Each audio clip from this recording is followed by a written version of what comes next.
So good morning.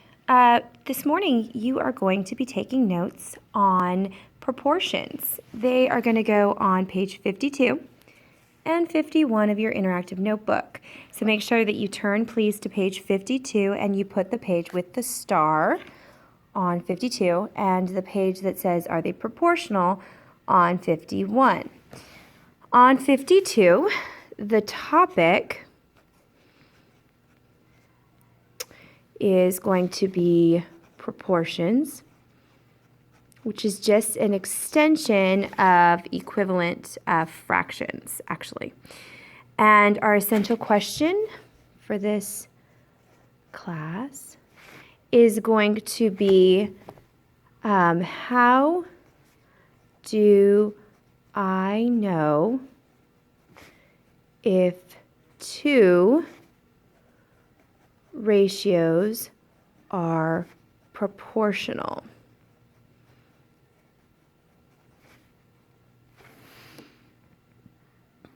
The standard is 6 ratios and proportions 3. So we're moving forward. And by the end of this unit, this class, you should be able to solve real world problems using ratios and proportions. Now you have this big star in the middle, and we're going to write first a definition, and that definition is a proportion.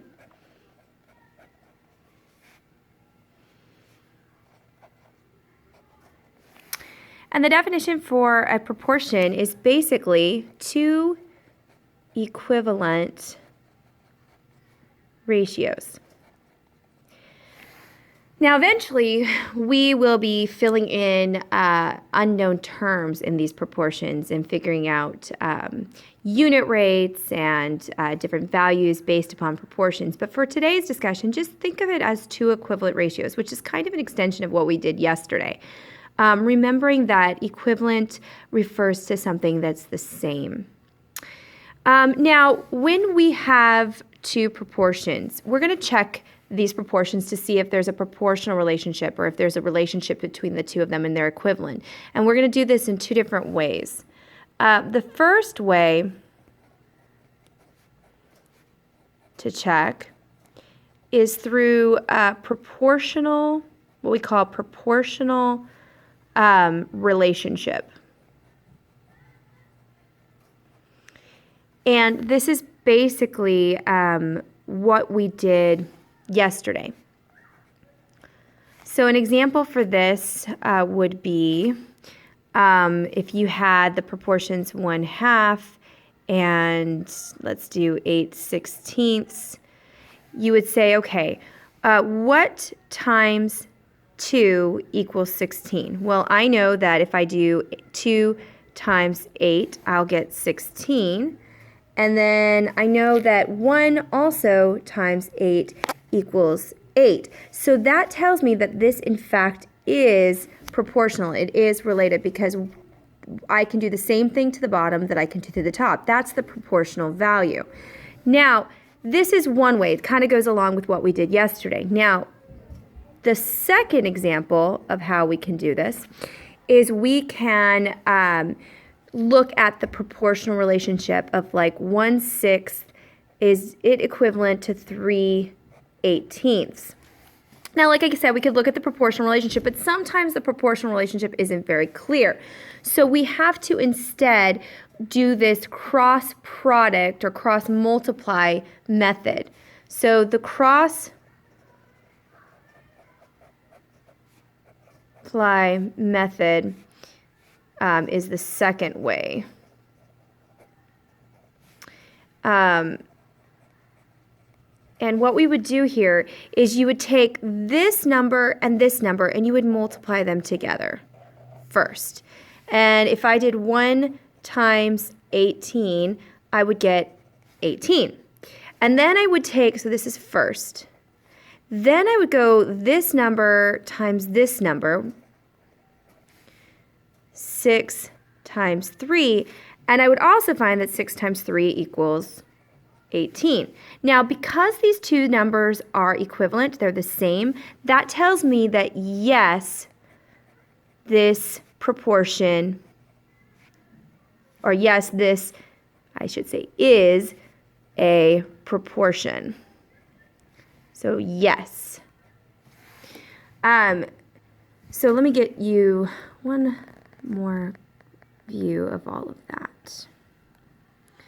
So basically, it's kind of like you're going in like this X pattern. This times this equals 18, and this times this equals 18. And if that's the same, then yes, it is in fact a proportion. It is proportional. So let's go down to some of these examples. The first example is 2/9 and 1/15. The first thing I'm going to do is I'm going to write them in this format. And I'm going to put a little equal sign here. And I'm going to try to justify, are they in fact equal? Are they proportional? Are they equivalent? So I'm going to go, and you'll see here, I don't see a relationship, so it doesn't come across that they're proportional. But I'm going to double check using the cross multiply method. And I'm going to go 2 times 5 first. And I'm going to get 2 times 5 is 10. That's the bell. Sorry about that. And the second way I'm going to do is I'm going to take this one and go 9 times 1. Sorry about that. And 9 times 1 is 9. Now, notice these are two different products. I got 10 and I got 9. So no, this is not proportional. It is not proportional. So no. Now let's try another one.